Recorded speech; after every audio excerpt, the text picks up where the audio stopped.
Hallelujah. सबको जय मसीह की। मेरे प्रियो, आज हम पवित्रता के बारे में और देह धारण के बारे में बात करेंगे। पवित्रता एक्चुअली क्या है? अगर हम पवित्रता के मामले पर विचार करें तो प्रभु के आने से पहले किसी को भी ये मालूम नहीं था कि पवित्रता क्या होती है। लेकिन आज अगर हम देखें तो पवित्रता निराकार नहीं है, क्योंकि आज हमने प्रभु यीशु में पवित्रता को पृथ्वी पर साकार होते हुए देखा है। मनुष्यों के बीच में पवित्रता का चलना फिरना हुआ है, और जब हम यीशु की तरफ देखते हैं तो हम जान पाते हैं कि पवित्रता क्या होती है। वचन के देहधारी होने का मतलब है कि पवित्रता ने देह धारण की है। हम इस बात को नहीं जानते कि धीरज से सहना क्या होता है, लेकिन आज हम प्रभु यीशु मसीह में धीरज से सहने को देख सकते हैं।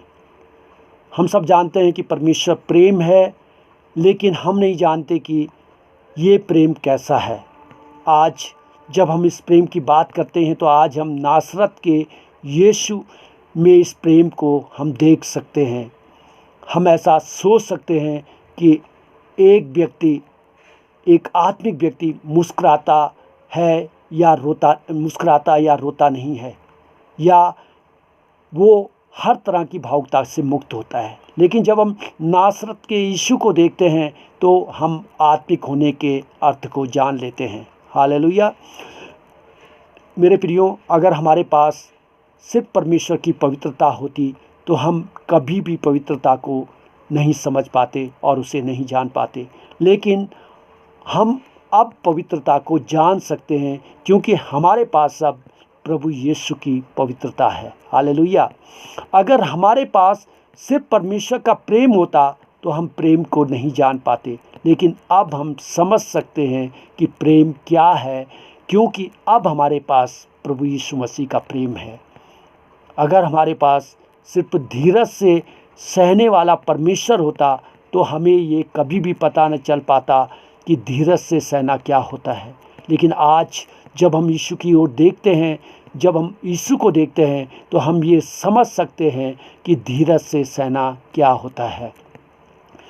आज अगर हमारे पास सिर्फ परमेश्वर की महिमा होती तो हमें पता ही नहीं चल पाता कि महिमा क्या होती है। लेकिन जब हम प्रभु यीशु को देखते हैं हम ये समझ जाते हैं कि वास्तव में महिमा क्या है, क्योंकि अब हमारे पास प्रभु यीशु की महिमा है। अगर हमारे पास सिर्फ आत्मिकता होती तो हमें पता भी नहीं चल पाता कि आत्मिकता क्या होती है। लेकिन मेरे प्रियो, अब हम जानते हैं कि आत्मिकता क्या है, क्योंकि हमारे पास अब प्रभु यीशु की आत्मिकता है। अगर हम बात करें वचन के देहधारी होने की, तो वचन के देहधारी होने का अर्थ है कि जब वचन देहधारी हुआ तो महिमा ने देह धारण किया। जब वचन देहधारी हुआ तो प्रेम ने देह धारण किया। जब वचन देहधारी हुआ तो धीरज से सहने और पवित्रता ने देह धारण किया। जब हम इस देह को छूते हैं, यानी प्रभु यीशु मसीह को छूते हैं, तो हम परमेश्वर को छूते हैं।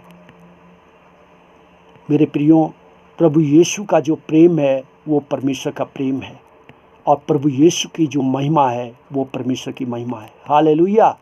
उसकी जो पवित्रता है वो परमेश्वर की पवित्रता है, और प्रभु यीशु की आत्मिकता जो है परमेश्वर की आत्मिकता है।